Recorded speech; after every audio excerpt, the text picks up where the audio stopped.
A Olimpíada Brasileira de Robótica será realizada neste sábado.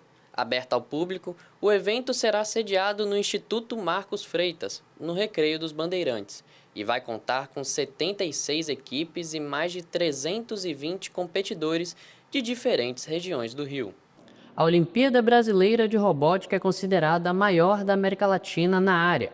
Apesar de se tratar de um ambiente competitivo, a OBR é uma iniciativa pública, gratuita e sem fins lucrativos, tendo como a verdadeira missão democratizar o acesso à robótica educacional.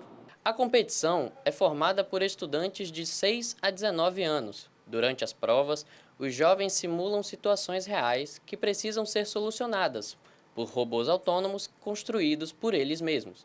A atividade desenvolve não apenas o raciocínio lógico e a criatividade, mas também o espírito de cooperação e a capacidade de resolução de problemas.